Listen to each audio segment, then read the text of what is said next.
Hey there, Ben. Hope you're having a great time out there in, I think, LA, and then I think you said Utah as well. Video lesson for today. Two things I want to talk about. Go down the list. You have questions at the end when we look at anything, feel free to shoot a message on over, and I will do my best to answer. So cool, let's get to it. So continuation of last lesson, Money by Pink Floyd. It's like a blues-ish song, so it's not like a traditional blues in that sense. It's a psychedelic blues where they kind of borrowed the blues idioms and threw it into rock and roll, and then they threw in style. So we talked last time about the main riff, and I'd like to have I would like you to have that done for me for next time I see you in person.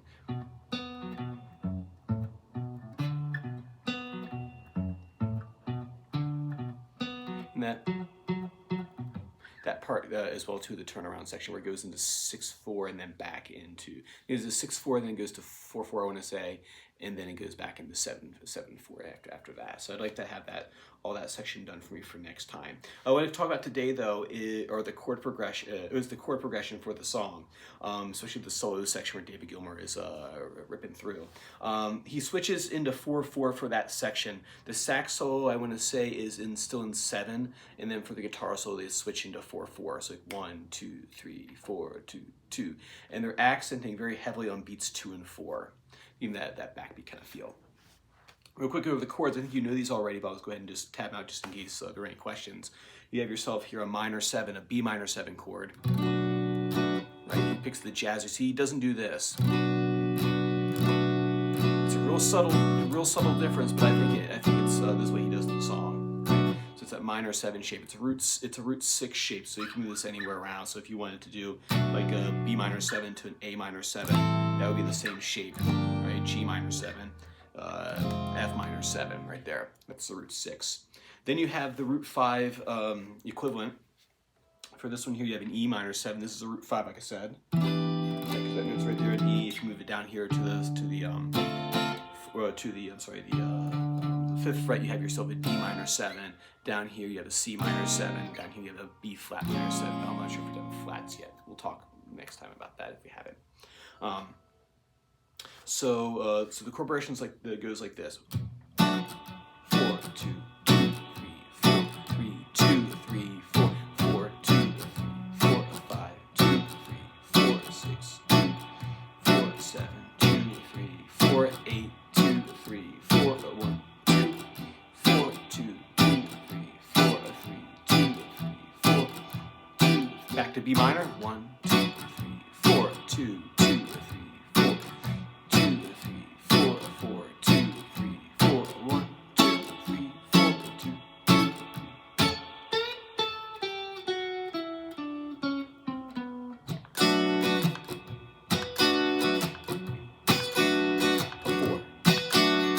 You can hear like real heavily when I'm counting that. It's very easy to get lost in something like that.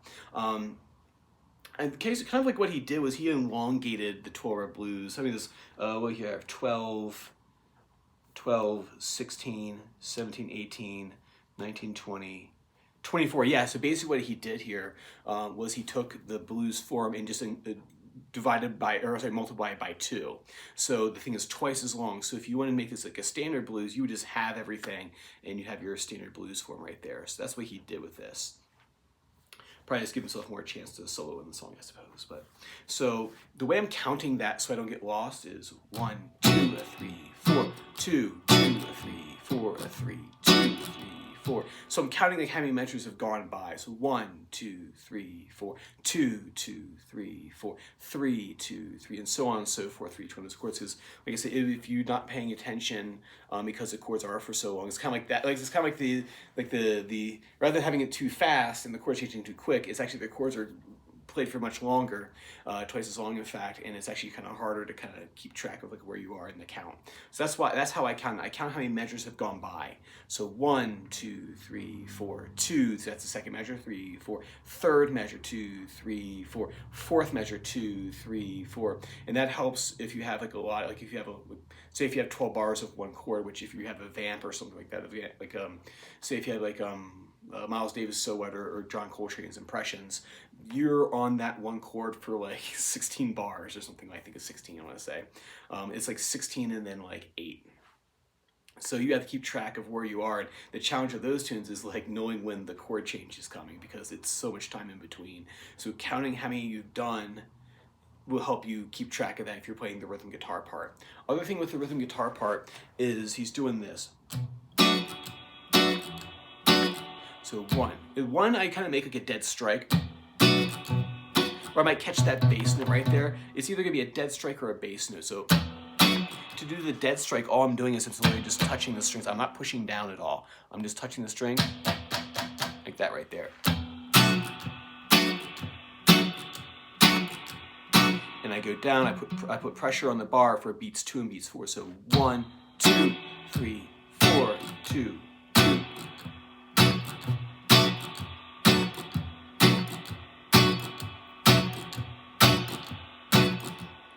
Going forever, and then you. I believe there's a variation out there on the chords for the, instead of playing F sharp minor 7, you could play. I think live. That's what they did. I think live when I watched Pulse. The one they did back in like the early 90s, I think they swapped that chord out for this one. That's that Jimi Hendrix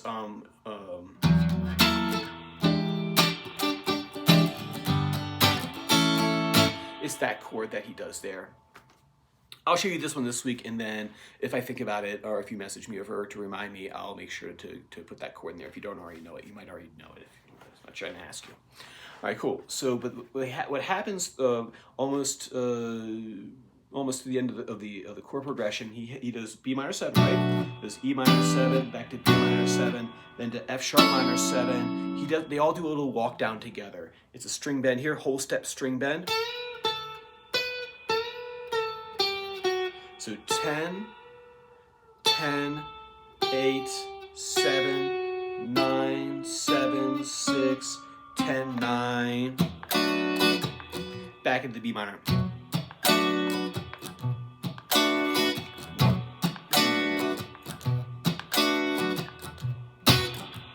And you can just loop that. So if you're jamming with somebody and want to play that for a while, just remember that you all want to do it at the same time.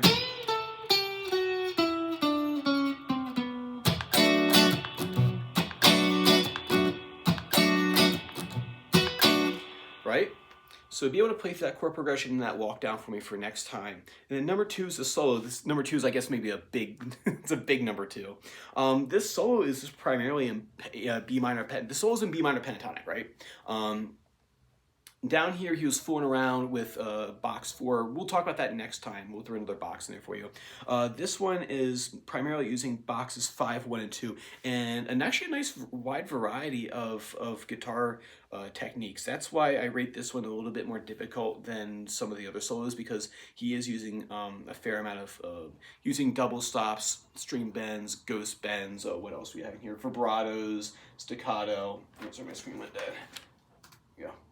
I'm going to send over the solo to you as well, so that way you have it. I wrote it out one day during COVID. So, I want more free time then. All right, so anyway, so the box I'm not sure that you know is the box, is box 2. I don't know what it is, box 5. It's box 2. So we already know box 1, B minor pentatonic. It's the same thing. Remember that root note right here, that's how you find this. We have box 5, which you already know. And now we're going to have box 2.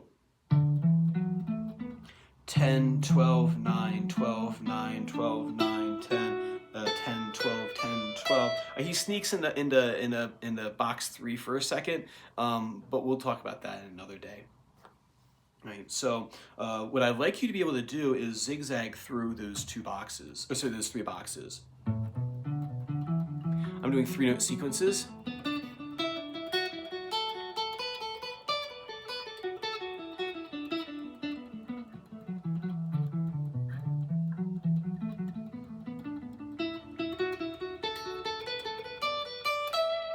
And then we'll do a box. All right, we'll do that one another day. 1 box at a time.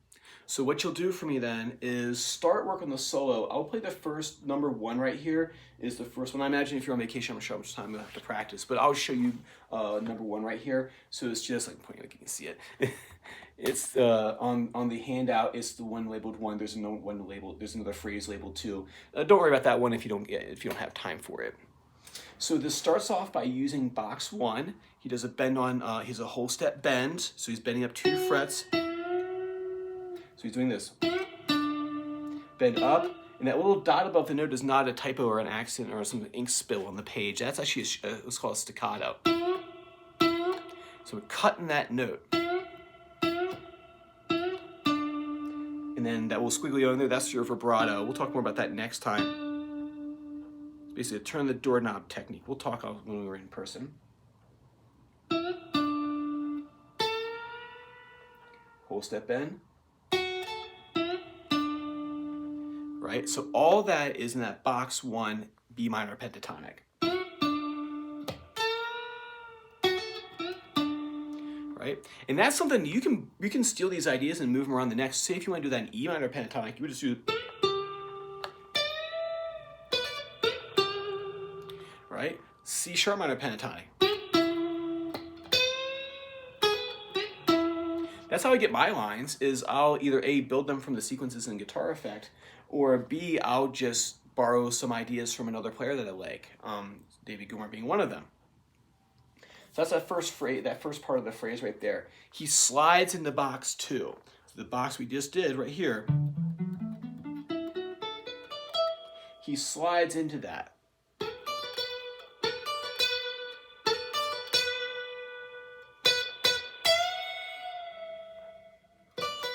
A little rake technique. What he does, it's like you're strumming through those 2 strings right there. And then back to box 1.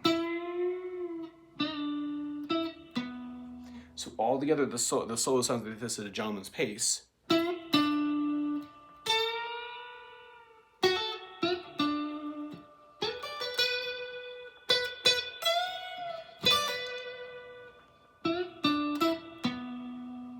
Right? What we're going to do next time is we're going to learn where all the B's are on the fretboard. Because if you notice right there what he did, he started the solo. He aimed for that B right there. Right? So he is targeting the note like this right here. He hits the B again, so he's always reiterating the B's on the fretboard. So what we'll do next time is we'll talk about the magic triangle. Find where all the B's are, and that way you'll know which notes to target when you're doing your blues solo, right? You're used to different solos. Cool, man. Work on those things for me for next time. If you have any questions, we'll look at anything, shoot a message on over. If not, I will see you in March 18th. I'll see you the video next week, and then March 18th, I'll see you. All right, man, take care.